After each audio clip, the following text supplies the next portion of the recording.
జై శ్రీరామ్, జై భారత్. మనకి ఈ 1-2 రోజుల నుంచి రాఖీ పౌర్ణమి గురించి భద్ర అనేటువంటి కరణంలో కట్టుకోకూడదు అనేటువంటి వదంతులు అనేటువంటివి మనకు సోషల్ మీడియాలో బాగా వస్తున్నాయి. అవేవి కూడా మీరు నమ్మవద్దని కాదు, అవి పాటించే చోటు వేరే ఉంటుంది. అంటే మనకి ఉత్తరాదిన అంటే నార్త్ వాళ్ళు ఎక్కువగా ఉపయోగిస్తారు. మనకు తిథి, వార, నక్షత్ర, కరణ యోగాలు అనేటువంటివి ఇలా పంచాంగాన్ని మనం బేస్ చేసుకొని మనం ఈ ముహూర్తాలన్నీ కూడా వీటన్నిటిని పాటిస్తూ ఉంటాము. అయితే దీంట్లో ఆ ఉత్తరాది వాళ్ళు పాటించే దాన్ని మనకి ఎట్లయితే వర్జము అనే మనము తర్వాత గండకాలము లేకుంటే ఇట్లాంటి రాహుకాలం అనేటువంటి ఎట్లా పాటిస్తూ ఉంటామో అది కూడా ఇలాంటిదే. కాకపోతే ఈ రాఖీ పౌర్ణమికి అలాంటివి ఏమీ ఉండవు. మనం దేన్ని పాటించాలి? ఒక యజ్ఞోపవీతం వేసుకోవాలి అంటే దానికి ఒక ముహూర్తం అవసరం. ఈ రాఖీ అనేటువంటిది మనము మన విజయం కోసము, మన సుఖం కోసము, మన శాంతి కోసము, మన వాళ్ళు మనల్ని రక్షింపబడేటువంటి ఒక దానికోసం రక్ష అనేటువంటి ఒక దాన్ని ఏర్పాటు చేసేసి దాన్ని మనం చేస్తున్నాము. దానికి ఇవన్నీ చూడాల్సిన అవసరం లేదు.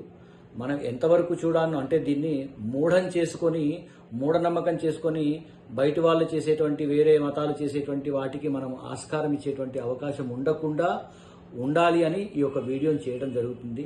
దయచేసి అందరూ కూడా గమనించి ఈ యొక్క సోషల్ మీడియాలో వచ్చేటువంటి వాటిని ఎంతవరకు మనకు ఉపయోగపడతాయి, ఎంతవరకు ఉపయోగపడవు అనేటువంటిది ఆలోచించి మనం పెట్టేటువంటి యూట్యూబ్లో కావచ్చు, లేకుంటే వాట్సాప్ కావచ్చు, ఫేస్బుక్లలో కావచ్చు, ఇలాంటివన్నీ కూడా అనవసరమైనటువంటి అవసరం వరకే ఉపయోగించి అవసరం లేనటువంటివి పక్కన పెట్టేసి ఉండే ప్రయత్నం మనం హిందువులందరం కూడా. ఎందుకంటే ఇప్పుడు మనకి కావాల్సినటువంటిది ముఖ్యం. ఇప్పుడు మనం మొన్న చెప్పుకున్నట్టుగా సనాతన ధర్మం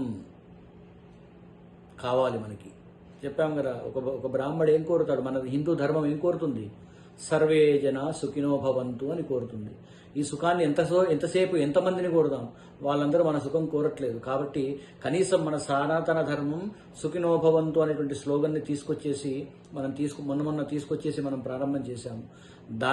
దీన్నే మెయింటైన్ చేసే విధంగా అందరూ కూడా ఈ అనవసరమైనటువంటి వాటిని ఈ యొక్క సోషల్ మీడియాలో చూడండి, కానీ అవసరమా లేదా అనేటువంటిది కూడా మన జ్ఞానాన్ని మనకు ఉండేటువంటి జ్ఞానాన్ని బట్టి దాన్ని మూఢత్వం చేసుకోకుండా ఎంతవరకు ఉపయోగించుకోవాలి, ఎంతవరకు ఉపయోగించుకోకూడదు అనేటువంటిది కూడా ఆలోచించి అందరూ కూడా ఈ యొక్క సూచనని తర్వాత గమనించి ఈ యొక్క రాఖీ పౌర్ణమిని రేపు అందరూ కూడా ఉదయం నుంచి సాయంత్రం వరకు అంటే పౌర్ణమి గడియలు ఉన్నంతసేపు కూడా, ఆ శ్రవణ నక్షత్రం పౌర్ణమి గడియలు ఉన్నంతసేపు కూడా మనకి ఈ యొక్క రాఖీ పౌర్ణమిని మనం అందరం కూడా జరుపుకోవచ్చు.